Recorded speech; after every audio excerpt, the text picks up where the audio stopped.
ಶಿಶುವಿಹಾರದಿಂದ ಪ್ರಾರಂಭವಾದಂಥ ಶಾಲೆ ಇದು 48 ವರ್ಷಗಳನ್ನ ಪೂರೈಸಿದೆ ಅಂದರೆ ಒಂದೊಂದು ವರ್ಷವೂ ಒಂದೊಂದು ಮೈಲಿಗಲ್ಲು ದಾಟ್ಕೊಂಡು ಬರೋದು ಎಷ್ಟು ಸವಾಲಾಗಿರಬಹುದು ಅವರಿಗೆಲ್ಲ. ಏಕೆಂದರೆ ನಾವು ಕೂಡ ಒಂದು ಸಂಸ್ಥೆಯನ್ನು ಕಟ್ಟಿ ಬೆಳೆಸುವಲ್ಲಿ ಎಷ್ಟು ಶ್ರಮ ಇದೆ ಅಂತ ನೋಡಿರೋರು. ನನ್ನ ಅಜ್ಜಿ ಮಾತೆ ಶ್ರೀಮತಿ ಕಮಲಮ್ಮನವರು ಗೊರವನಹಳ್ಳಿ ಮಹಾಲಕ್ಷ್ಮಿ ಅವರಿಗೆ ಒಲಿದು ಬಂದು ಆ ಕ್ಷೇತ್ರದಲ್ಲಿ ನೆಲೆ ನಿಲ್ಲಬೇಕಾದ್ರೆ ಅವರು ಪಟ್ಟಂತಹ ಶ್ರಮ ಏನಿದೆ, ಕಷ್ಟ ಏನಿದೆ, ಅದು ವರ್ಣಿಸಕ್ಕೆ ಸಾಧ್ಯನೇ ಇಲ್ಲ. ಎಲ್ಲವೂ ಪ್ರಾರಂಭ ಆಗೋದು ಸಣ್ಣದಾಗೇನೆ, ಆಮೇಲೆ ಅದು ಬದಲಾಕಾರವಾಗಿ ಬೆಳೆಯೋದು ಹೇಗೆ ಅಂದರೆ ಅದು ನಮ್ಮ ಕೈಲಿರುತ್ತೆ. ನಾವು ಹೇಗೆ ಸಂಸ್ಕಾರವನ್ನು ಬೆಳೆಸ್ಕೊಳ್ತೀವಿ, ನಾವು ಹೇಗೆ ನಮ್ಮ ಮೂಲವನ್ನು ಗಟ್ಟಿ ಮಾಡ್ಕೊಳ್ತೀವಿ, ಅದರಿಂದ ನಮ್ಮ ಬೆಳವಣಿಗೆ ನಿರ್ಧಾರ ಆಗತ್ತೆ. ಶ್ರೀ ಕ್ಷೇತ್ರ ಮಹಾಲಕ್ಷ್ಮಿ ಕ್ಷೇತ್ರ ಇವತ್ತು ಜಗದ್ವಿಖ್ಯಾತವಾಗಿ ಬೆಳೆಯೋದಕ್ಕೆ ನೋಡಿ, ಯಾರು ಏನು ಬೇಕಾದರೂ ಸಾಧಿಸಬಹುದು ಅನ್ನೋದಕ್ಕೆ ನನ್ನ ಅಜ್ಜಿ ಮಾತೆ ಶ್ರೀಮತಿ ಕಮಲಮ್ಮನವರೇ ಉದಾಹರಣೆ.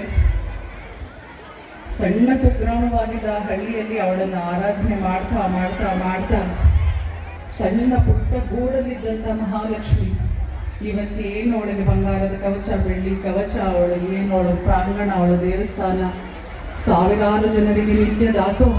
ಬೆಳಗ್ಗೆ 8 ಗಂಟೆಗೆ ಶುರುವಾದರೆ ನಮ್ಮ ಮನೆಯಲ್ಲಿ ಪ್ರಾರಂಭವಾದಂತಹ ದಾಸೋಹ ಇವತ್ತು 1000 ಜನ ಒಂದೇ ಸಲಿ ಕುಳಿತುಕೊಳ್ಳುವಂತಹ ಒಂದು ದೊಡ್ಡ ಹಾಲ್ ಧರ್ಮಸ್ಥಳವನ್ನು ನೋಡ್ಕೊಂಡ್ಬಂದು ಅದೇ ಥರ ಮಾಡಬೇಕು ಅಂತ ಮಾಡಿದ್ದು. ಬಹಳ ಚೆನ್ನಾಗಿ ನಮ್ಮ ಮಹಾಲಕ್ಷ್ಮಿ ಚಾರಿಟಬಲ್ ಟ್ರಸ್ಟ್ ನಡೆಸ್ಕೊಂಡು ಹೋಗ್ತಾ ಇದೆ. ಅದನ್ನು 1000 ಜನಕ್ಕೆ ಅಷ್ಟು ಜನ ಒಟ್ಟಿಗೆ ಕೂತ್ಕೋಬೋದು. ಬೆಳಗ್ಗೆ 8ರಿಂದ ರಾತ್ರಿ 8 ಗಂಟೆವರೆಗೂ ಅನ್ನದಾನ ನಡೆಯುತ್ತೆ. ಭಾರತೀಯ ವಿದ್ಯಾಸಂಸ್ಥೆ ಹೇಗೆ ಉಚಿತವಾಗಿ ವಿದ್ಯಾದಾನವನ್ನು ಮಾಡ್ತಾ ಇದೆಯೋ ಅದೇ ರೀತಿ ನಮ್ಮ ಮಹಾಲಕ್ಷ್ಮಿ ಚಾರಿಟಬಲ್ ಟ್ರಸ್ಟ್ ಕೂಡ ಉಚಿತವಾದ ವಿದ್ಯಾದಾನವನ್ನು ಮಾಡ್ತಾ ಇದೆ. ಅಲ್ಲಿ ಕೂಡ ಯಾವುದೇ ಫೀಸ್ ಇಲ್ಲ, ಏನೂ ಇಲ್ಲ, ಎಲ್ಲವೂ ಉಚಿತವಾಗಿ ಕೊಡಲಾಗುತ್ತೆ. ನಾವು ಜೊತೆಯಾಗಿ ಬೆಳಿಬೇಕು ಅಂದರೆ ಎಲ್ಲರೂ ಪೂರಕವಾಗಿ ಒಬ್ರಿಗೊಬ್ರು ನಿಲ್ಲಬೇಕು. ಬಹಳ ಸಂತೋಷ. ಮಕ್ಕಳಿಗೆ ಹೇಳುವಂಥದ್ದು ಏನೂ ಇಲ್ಲ. ಮಕ್ಕಳ ನೀವೆಲ್ಲ ತುಂಬ ಜಾಣ್ತಿದ್ದೀರಿ. ನಿಮ್ಮ ಮಕ್ಕಳು ಒಳ್ಳೆಯದು ಕೆಟ್ಟದೆಲ್ಲ ನಿಮ್ಮ ಅಂಗೈಯಲ್ಲಿದೆ, ಮೊಬೈಲ್ ರೂಪದಲ್ಲಿ. ಒಳ್ಳೆಯದನ್ನು ಆಯ್ಕೆ ಮಾಡ್ಕೊಳ್ಳಿ, ಒಳ್ಳೆಯ ಸಂಸ್ಕಾರವನ್ನು ಬೆಳೆಸ್ಕೊಳ್ಳಿ. ಬೇರು ಗಟ್ಟಿಯಾಗಿದ್ದರೆ ನಾವು ಕಟ್ಟುವಂತಹ ಕಟ್ಟಡ ಗಟ್ಟಿಯಾಗಿ ನಿಲ್ತದೆ.